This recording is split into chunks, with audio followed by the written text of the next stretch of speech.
Hello, Sagittarius, Sun, Moon, Rising, and Venus signs. Kamusta kayo? Sana po nasa mabuti kayong kaligayan. Welcome back po sa Star Tarot. Kung bago kayo dito, welcome din kayo. Thank you for your support. I truly appreciate it. God bless you all po. And Sag, maraming salamat. No? Before I start, maraming salamat po sa lahat ng mga nagsisend ng super thanks sa atin channel. Thank you for sharing your blessings with me. No? God bless you more po. Ace of Swords, pauna ninyong mensahe. So, definitely, you are getting the clarity of thought. You are getting kalinawan talaga sa inyong isipan, enlightenment, yung mga ganon, ano? Kasi, maybe, yun ang dinadasal ninyo sa ngayon, ano? Or maybe, yun ang ipapadala sa inyo ng Divine Universe because the Divine Universe knows no, na yun ang kailangan mo sa ngayon in order to surpass no or get through kung ano man ang problema or pwedeng mga challenges na pinagdadaanan ninyo sa ngayon. Okay? So what else? We have the world. Yan. So this is a time for accomplishments and achievements, no? So the world.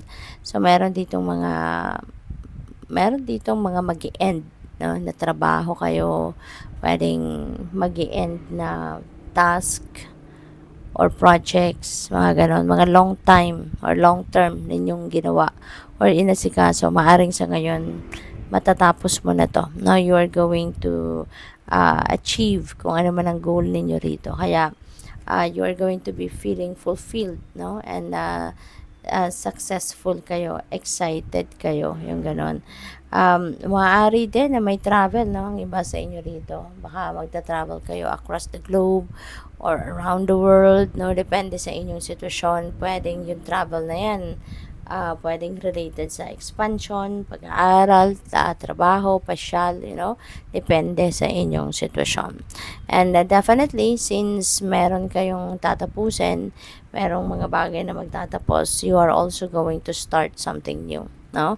Kasi maaaring yung mga sitwasyon na yan, no, yung mga accomplishments ninyo na yan or achievement, magbubukas din yan ng panibagong opportunity sa inyo na yun naman ang sisimulan ninyo, yun naman ang susunod ninyong gagawin, no? Kaya congrats. Since meron kayong tagumpay, so you also deserve to celebrate, diba? Kaya enjoy and celebrate kung ano man yung inyong mga ginawa, no? Kung ano man yung inyong mga natapos nang gawin. So, celebrate ninyo yan. What else? We have 3 of Wands. Ayan. So, dito sa 3 of Wands, travel din ito, no? So, meron din ako napipick up dito na travel. Kaya po possible na ang iba talaga sa inyo dito is going to head towards traveling, maybe international travel, no? So, pwedeng ganun.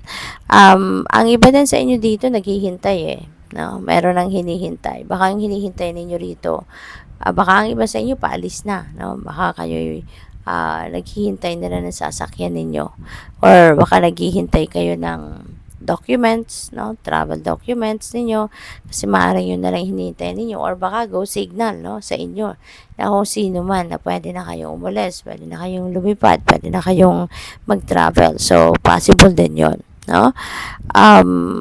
Definitely, meron ditong kasi 3 of Wands is implementation stage, no? Meron na kayo rito pinagplanuhan, nakapagplano na kayo rito na kung anong gagawin.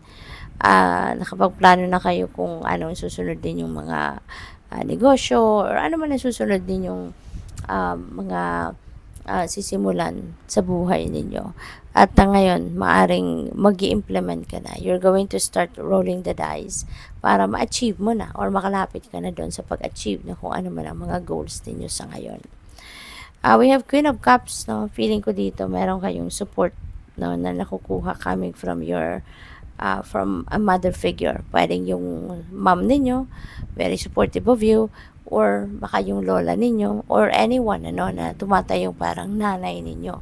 So, yun, yung parang kung ano man ang inyong ginagawa, no? You have, or you are getting the support of your mom, no? Or grandma, or auntie, no? Pwedeng ganun din. We have two of wands, ayan. So, planning ito, implementation ito. So, definitely, no, hindi magtatagal, no? Saj, hindi magtatagal kung ano man ang mga pinagpaplanuhan ninyo, talagang gagawin ninyo yun. No? Yung bang, um, hindi na kayo dito magpapatumpik-tumpik pa, hindi na kayo maghihintay na matagal pang panahon, in between planning and implementation, kundi talagang mag-aano agad kayo, gagawa ninyo agad ng paraan, no? Talagang you're going to implement, no, right away. Siguro kapag nasiguro nyo na kung ano ang inyong gagawin, nasiguro nyo na kung ano mga kakailanganin ninyo, gagawin nyo na agad-agad yun, no? So, that's really good kasi para mabilisan, no, yung pag-accomplish ninyo sa kung ano man ang pinaplano ninyo. This is also about travel, no? Kaya definitely meron talagang babiyahe sa inyo rito, whether domestic or abroad, no? But definitely there is travel coming your way. At there is also a decision making, no, na kinakaharap ang iba sa inyo rito. That could be related, no, doon sa inyong mga plano. Baka merong mga options kayo na yun ang pinagpipilian ninyo, kaya yun ang kailangan pagdesisyonan, or baka magdedesisyon kayo ng kung ano, sisimulan mo na ba itong gawin or hindi, no? So, probably yun ang iniisip ng iba sa inyo rito. What else? We have Ace of Wands. Wow. So, meron tayong dalawang aces, no? When there is two aces, no, or more sa isang reading, that signifies na merong mga amazing things, no, na mangyayari sa buhay ninyo. Merong magagandang pangyayari. At lalo-lalo na meron tayong Three of Wands. Three of Wands is also good fortune, energy.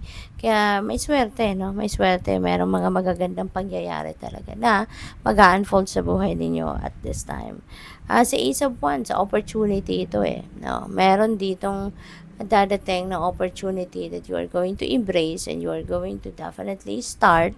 Kung ano man yan, maaaring related ito sa inyong career, no? Maaring related sa inyong trabaho. Baka merong opportunity dito para makuha nyo na kung ano yung minimithi ninyong karera, ano man yung minimithi ninyong trabaho, yung nandoon yung passion ninyo. So, maybe meron ng pagkakataon ngayon and you are going to take advantage of that, no?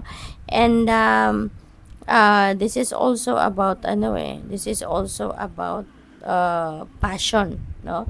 Punong-puno kayo ng passion. Kaya maaari talaga na kung ano man itong gagawin ninyo, talagang nandito yung inyong passion. Nandito yung inyong